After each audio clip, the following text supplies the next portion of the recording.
Kau tinggal,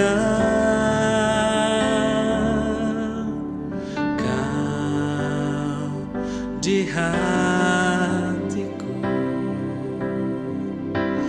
Kau di pikiranku, dan bawaku mendekat.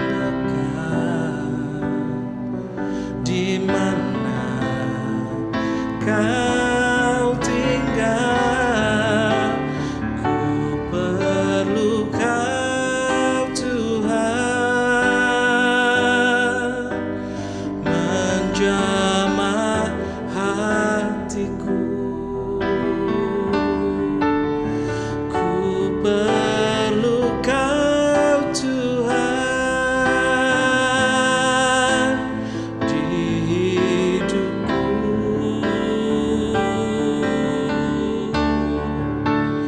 Hanya Engkau Tuhan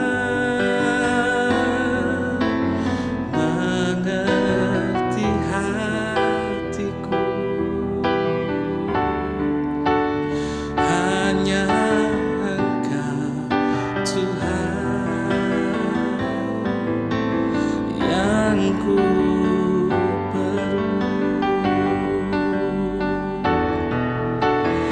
Ku perlu Kau Tuhan,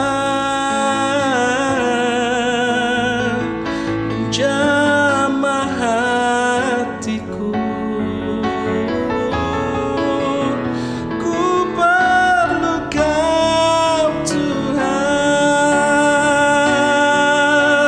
di hidupku. Hanya Engkau Tuhan mengerti isi hatiku.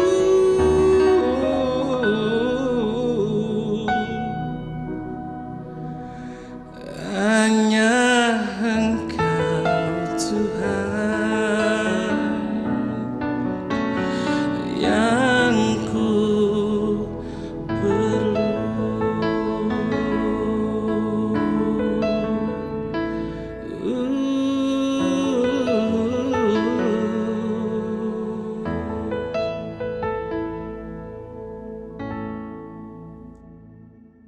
Puji Tuhan.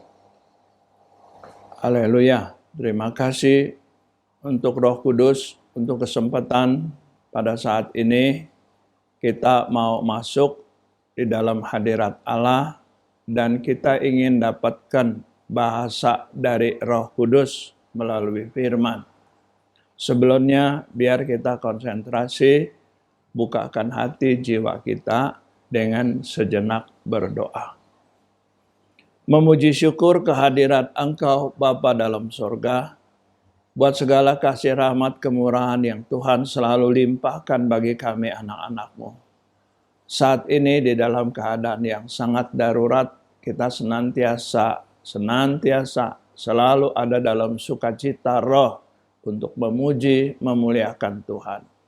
Kita akan menghadirkan kesukaan Roh Kudus di tengah-tengah dalam ibadah saat ini. Biarlah kiranya kemurahan Tuhan memberkati kita, meliputi kita dengan segala berkat dan keselamatan. Terima kasih banyak Bapak. Izinkan kami membuka kitab-Mu yang heran, dan biarlah Roh Kudus-Mu berbicara lebih jauh dalam hidup kami. Dan kami bersyukur mendapatkan berkat yang limpah ini di dalam nama Tuhan Yesus Kristus. Haleluya. Amin. Puji Tuhan, saudara. Seyogyanya ibadah saat kita ini ingin mendapatkan sakramen perjamuan kudus. Namun sebelum kita dapatkan janji pembaharuan Tuhan ini, biarlah ada hati yang rindu untuk mencari hikmat dan pengertian. Sehingga apabila firman Tuhan atau berkat Allah yang akan kita terima ini disampaikan, kita dapat mengerti tentang rencana Tuhan untuk memberkati kita lebih jauh. Untuk hal itu, saya rindu mengajak kita semua merenung beberapa kejadian dan peristiwa yang ditulis di dalam Alkitab. Mula pertama, kita coba membuka di dalam kitab Hakim-Hakim. Ya, setelah kitab Yosua ada kitab Hakim-Hakim. Saya akan coba membacakan kitab Hakim-Hakim pasal yang pertama. Setelah orang tua bapak dari bangsa Israel, yaitu Musa, meninggalkan satu pesan kepada bangsa Israel yang dikerjakan oleh orang-orang penerusnya, yaitu Yosua. Namun Yosua tidak bekerja sendiri. Ada kawan yang sangat setia, namanya adalah Kaleb. Demikian ada di dalam Hakim-Hakim pasal pertama. Nama Kaleb kita ketemukan di sana. Ayat yang ke-9 mulai kita baca. Kemudian Bani Yehuda maju berperang melawan orang Kanaan yang diam di pegunungan, di tanah Negeb, dan di daerah bukit. 10. Lalu suku Yehuda bergerak menyerang orang Kanaan yang diam di Hebron. Nama Hebron dahulu adalah Kiryat Arba. Dan memukul kalah Sesai, Ahiman, dan Taimai. Dari sana mereka bergerak menyerang penduduk Debir. Nama Debir dahulu adalah Kiryat Sefar. Kemudian ayat 12, berkatalah Kaleb, siapa yang mengalahkan dan merebut Kiryat Sefar, kepadanya akan kuberikan Aksa anakku menjadi istrinya. 13. Dan Otniel, anak Kenas adik Kaleb, merebut kota itu. Lalu Kaleb memberikan Aksa anaknya kepadanya menjadi istrinya. Sampai situ nanti kita baca lebih jauh. Yosua yang selalu berdampingan bekerja dengan teman karibnya, Kaleb, suatu pasangan pejuang-pejuang yang perkasa. Mereka selalu saling bahu-membahu membela pekerjaan Tuhan dengan nama Israel. Pada saat mereka boleh memasuki tanah Kanaan, Firman bersabda kepada Musa, tempat itu harus diambil dari tangan-tangan orang kafir yang jauh tidak mengerti tentang kehendak Tuhan. Karena tanah Kanaan itu tanah milik Tuhan untuk diberikan kepada umatnya. Pribadi yang tahu bersyukur, yang ibadah kepada Tuhan. Kalau itu adalah orang-orang yang tidak ibadah, berarti dia bukan milik atau yang berhak mempunyai tempat itu. Seyogyanya mereka harus disingkirkan. Kaleb selalu mendukung usaha dari Yosua bekerja bersama-sama. Dan yang kita sudah baca, begitu gigih sekali Kaleb ini yang karakternya adalah kasar, sementara Yosua yang karakternya adalah lembut. Mereka kerjasama menunaikan perintah Tuhan, mengambil tanah Kanaan untuk umat Israel, miliknya Allah. Pada satu saat terakhir, ada satu tempat yang belum dapat dikerjakan secara utuh. Yang lain daerahnya sudah diambil, sudah didapat.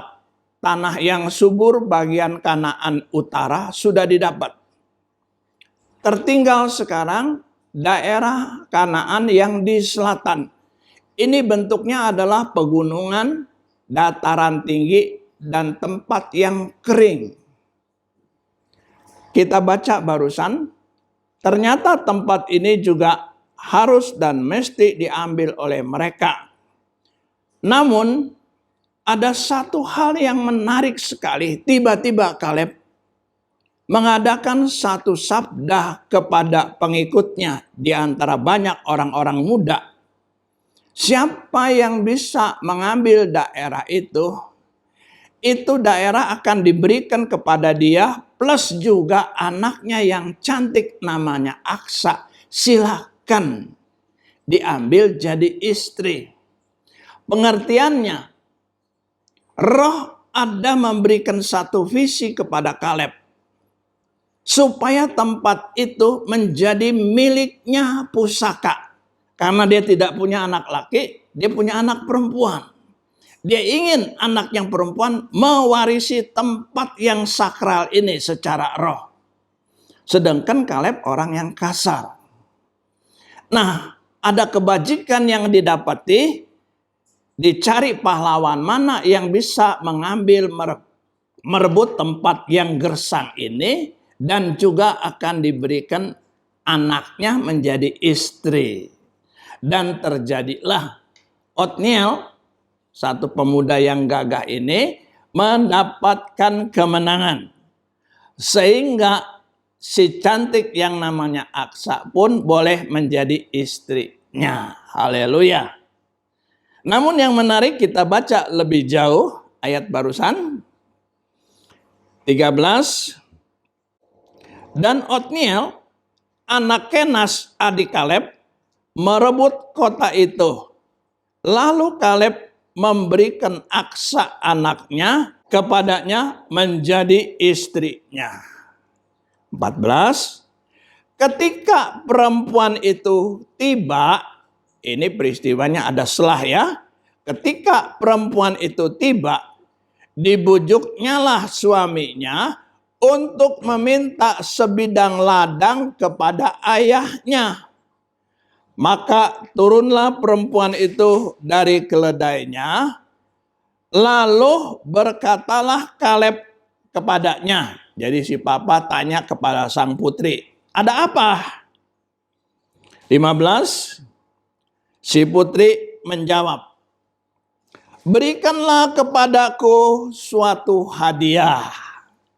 Telah kau berikan kepadaku tanah yang gersang. Berikanlah juga kepadaku mata air. Lalu Kaleb memberikan kepadanya mata air yang di hulu dan mata air yang di hilir. Titik. Apa maksudnya? Daerah itu daerah gersang, tidak ada sungai, tidak ada mata air. Ini terbukti pada saat zaman Abraham terjadi kekeringan, kelaparan. Sehingga Abraham harus melirik daerah lain. Kemudian pada zaman Ishak terjadi lagi daerah itu kekeringan. Sehingga hampir celaka juga Ishak ini. Terjadi lagi zaman anaknya Yakub. Kekeringan yang dahsyat mengharuskan mereka hijrah ke daerah Mesir. Ini membuktikan daerah itu tanah gersang. Ditambah lagi dengan peristiwa Ruth, Naomi. Tanah yang gersang ini tidak menjanjikan sesuatu hidup yang berhasil. Sehingga mereka lari ke tanah Arab di selatan. Menggambarkan tanah ini gersang. Tidak ada yang mau. Tetapi aneh bagi Kaleb, dia mendapatkan satu perasaan yang aneh. Dia ingin tanah itu menjadi tempat miliknya, bahkan untuk anaknya. Ada apa? Kita sekarang hidup di dalam Roh Kudus. Kita harus mengerti kepekaan dalam profetik seperti ini. Apa yang Tuhan inginkan dalam hidup kita, gereja. Sementara dilanda dengan banyak-banyak urusan. Kebaktian pun sangat susah. Bagaimana rohani kita dapat mengerti tentang kehendak roh? Yang diminta setelah Otniel dapatkan sang cantik si Aksa ini anak perempuan bukan cuma cantik. Dia juga adalah cerdik, dia adalah pribadi yang peka di dalam roh. Diberikan hadiah tempat itu yang sekarang dimengerti daerah itu namanya Hebron. Yang pernah menjadi tempat kampung halamannya Abraham waktu-waktu yang lalu.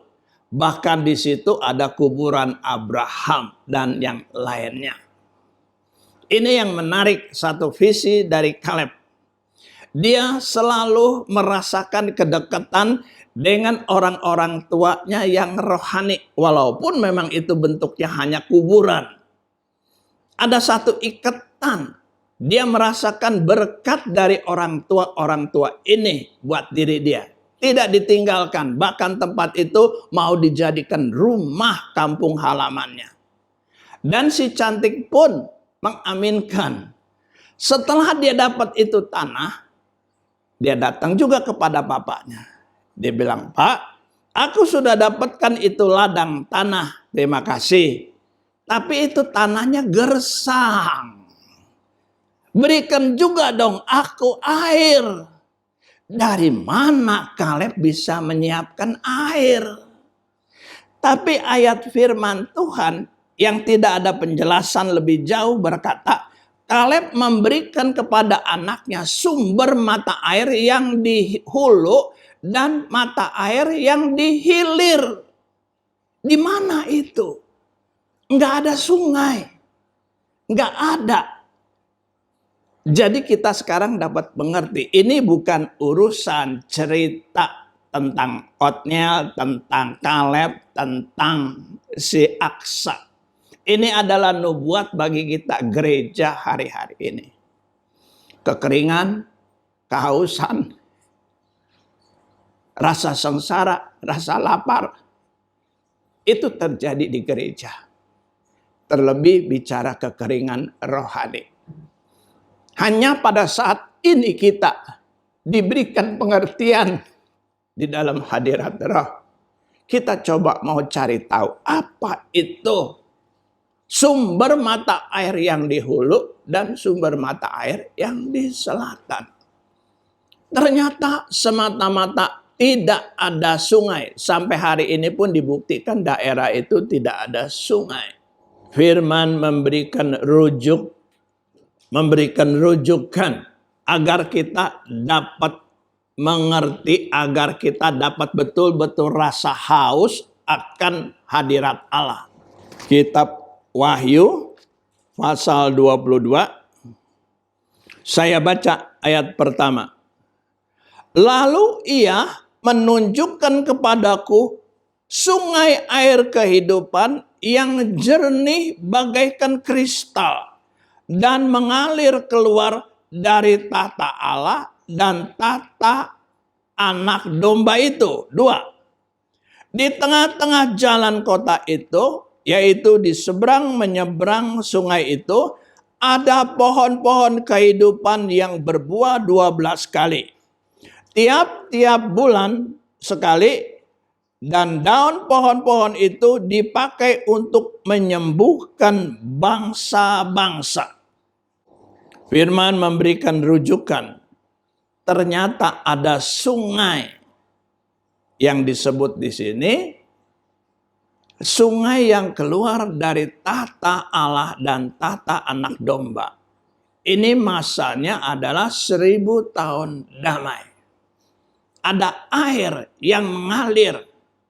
Ini tentu bukan air yang kita minum biasa. Ini bicara tentang roh kehidupan. Allah memberikan air, roh kehidupan bagi gerejanya. Tidak akan lagi terjadi hal yang haus di dalam masa 1000 tahun damai. Jadi kalau begitu, ini adalah sungai atau mata air yang dihilir. Yang akhir dari aliran sungai. Ini yang akhir memberikan kehidupan selamanya. Kalau gitu sumber air yang pertama di mana? Dapat kita ngerti, sumber air yang pertama dijanjikan oleh Yesus sendiri. Dikatakan, aku tidak akan minum lagi hasil buah anggur ini, air anggur ini, sebelum nanti kita kumpul bersama-sama di dalam masa 1000 tahun damai. Jadi bicara tentang roh kehidupan yang Yesus berikan di atas kayu salib. Ada sumber air yang mengalir dari atas kayu salib. Yaitu darah. Darah pengorbanan. Apabila kita terima itu darah, kita dapat hidup. Kita tidak haus lagi. Dan pada kebaktian saat ini, kita hargai. Yesus katakan, ini adalah perjanjian baru di dalam darah Yesus. Terimalah itu untuk jadi ingat-ingatan tentang Tuhan. Kita sudah dapatkan ini air sumber pertama, yaitu darah Yesus dari kayu salib. Masalahnya akan terjadi kekeringan-kekeringan di jalan. Ada kekeringan-kekeringan di jalan.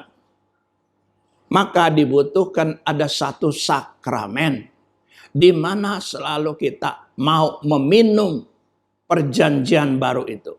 Apabila kita terimakan ini sumber kehidupan darah Tuhan Yesus Kristus, kita ingat selalu tidak ada lagi sungai maut yang mengalir di depan rumah kita. Mau itu wabah apapun, coronavirus segala macam, kuasa maut, dia akan selalu lewat di depan rumah kita. Tapi kita tidak butuh mereka, sebab kita membutuhkan sungai air kehidupan yang ada di dalam rumah kita masing-masing. Haleluya. Ya, demikian kita dapatkan perjanjian Tuhan. Kita diberikan sumber air yang di hulu yang pertama dan sumber air yang di hilir, yaitu kehidupan kekal. Haleluya, Tuhan memberkati kita semua. Mari kita masuk di dalam sakramen untuk menerimakan perjanjian baru kehidupan dari Tuhan Yesus Kristus. Haleluya.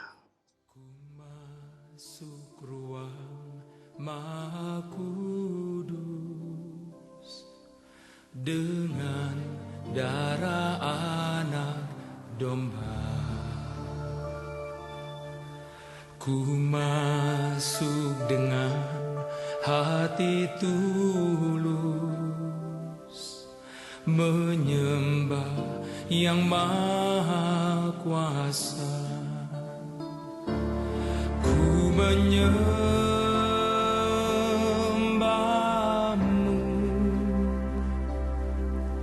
ku sembahmu,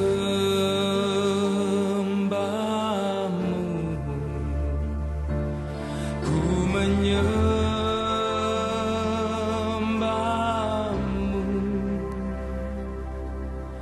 ku sembahmu,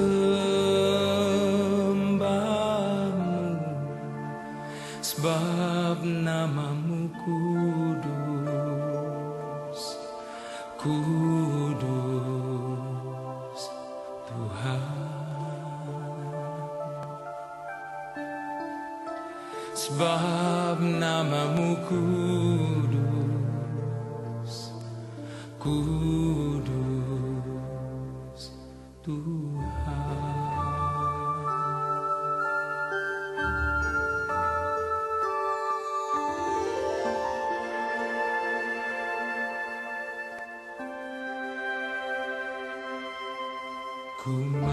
masuk ruang Maha Kudus dengan darah anak domba. Ku masuk dengan hati tulus, menyembah yang maha kuasa. Ku menyembahmu,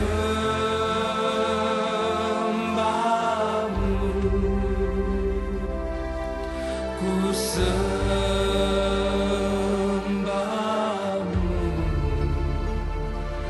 ku menyembahmu,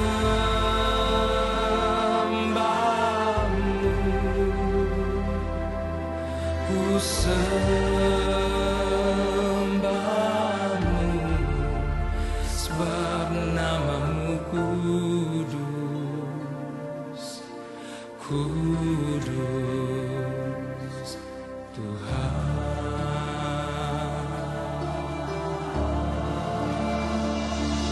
Ku menyembahmu,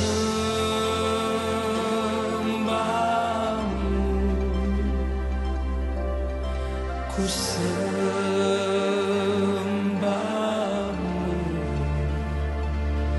ku menyembahmu,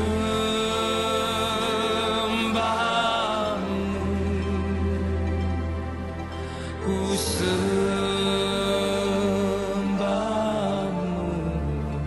sebab namamu kudus, kudus Tuhan.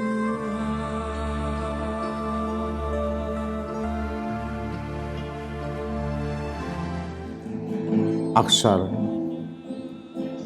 wanita yang cantik, dan seringkali di dalam Alkitab wanita berbicara tentang gereja Tuhan. Gereja Tuhan yang cantik, gereja Tuhan yang manis, gereja Tuhan yang dikasihi Tuhan, yang akan menjadi mempelai Kristus, mempelai wanita Kristus. Harus mempunyai hikmat dan kebijaksanaan. Dia dapatkan ladang, dia dapatkan tanah, dia juga mencari sumber air kehidupan. Tadi sudah disampaikan di dalam Wahyu, ada sumber air yang pertama dan sumber air yang kedua. Saya tidak panjangkan, tetapi inilah yang kita perlukan sebagai gereja Tuhan. Kecantikan gereja Tuhan disertai dengan hikmat, akal budi, dan kebijaksanaan untuk dapat memilih sesuatu yang berarti di dalam kehidupan kita. Puji Tuhan, Tuhan memberkati firman-Nya, Tuhan mengurapi firman-Nya di dalam hati kita masing-masing. Mari kita lanjutkan dengan perjamuan kudus. Kita angkat roti atau tubuh Kristus itu. Kita makan bersama setelah kita mendengarkan firman Allah. Sebab apa yang telah kuteruskan kepadamu, telah aku terima daripada Tuhan, yaitu bahwa Tuhan Yesus pada malam waktu ia diserahkan, ia mengambil roti. Dan sesudah itu ia mengucap syukur atasnya. Ia memecah-mecahkannya dan berkata, inilah tubuhku yang diserahkan bagi kamu. Perbuatlah ini menjadi peringatan akan daku. Saudara sekalian,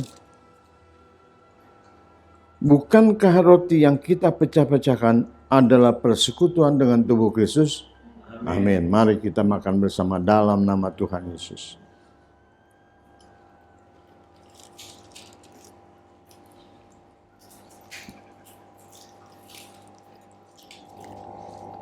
Kita siapkan anggur kita. Kita minum bersama setelah kita mendengarkan ayat firman Allah. Demikian juga ia mengambil cawan sesudah makan, lalu berkata, cawan ini adalah perjanjian baru yang dimeteraikan oleh darahku. Perbuatlah ini setiap kali kamu meminumnya menjadi peringatan akan aku. Puji nama Tuhan, saudara sekalian. Kita perhatikan kebenaran firman Allah yang katakan, Bukankah cawan pengucapan syukur yang atasnya kita mengucap syukur adalah persekutuan dengan darah Kristus? Amin. Mari kita bersama dalam nama Tuhan Yesus.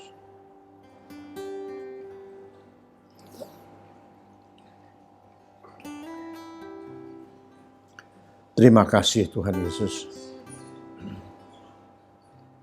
Di dalam ibadah yang singkat dan sederhana ini, kami tahu Tuhan, Engkau ada, ya Engkau yang ada. Itulah pengakuanmu di hadapan Musa. Ehya. Aku ada, ya aku ada. Yang ada tanpa dibatasi dengan tempat dan waktu dan tidak memerlukan sarana kehadiranmu. Kami percaya Tuhan. Engkau hadir di tengah kami. Engkau hadir di tengah sidang jemaatmu, di rumah tangga mereka masing-masing. Yang sendiri, yang berdua, yang sekeluarga. Tuhan ada di tengah mereka. Memberkati mereka. Jamah mereka. Urapi mereka. Agar perjamuan kudus yang kami laksanakan ini Tuhan mempunyai satu arti yang kuat buat kami. Yang kami butuhkan setiap hari, setiap awal bulan, untuk memberikan pimpinan, tuntunan, kekuatan, dan perlindungan buat kami. Darah Kristus yang menjamin keselamatan kami. Tubuh Kristus yang sudah terpecah, memberikan pengampunan buat kami semuanya. Terima kasih. Kami pun percaya di dalamnya ada kuasa kesembuhan. Di dalamnya ada kuasa penyembuhan untuk setiap sakit penyakit. Baik sakit jasmani maupun sakit rohani. Yang lemah Engkau kuatkan. Yang ragu, yang bimbang Engkau teguhkan Tuhan. Di dalam nama Tuhan Yesus. Kami percaya Tuhan telah memberkati ibadah kami. Pada pagi dan siang hari ini. Ibadah yang singkat. Tetapi Tuhan berkenan untuk menyertai, berkenan untuk memberkati, berkenan untuk mengurapi kami semua. Terima kasih. Dalam nama Tuhan Yesus, kami sudah melakukan semuanya. Haleluya. Amin. Besaran ajaib Tuhan, ajaib Tuhan, kami memujikan besaran-Mu.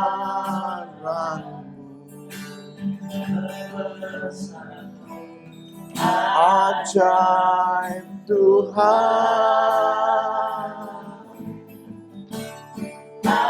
ajaib Tuhan, ajaib Tuhan,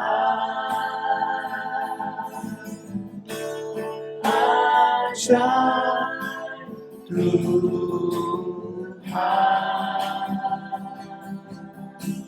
Kita akhiri ibadah kita, tundukkan kepala dan terimalah berkat dari Tuhan.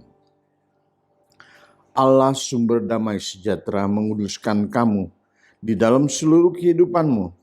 Roh, jiwa, dan tubuhmu terpelihara sempurna, tidak bercacat sampai kedatangan Tuhan Yesus kali yang kedua. Maranatha, Tuhan memberkati.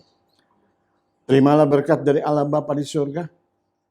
Kasih sayang di dalam Yesus Kristus Tuhan dan Juru Selamat kita, beserta dengan kekuatan kuasa Roh Kudus-Nya, menyertai kita sekarang dan sampai selama-lamanya. Haleluya. Amin.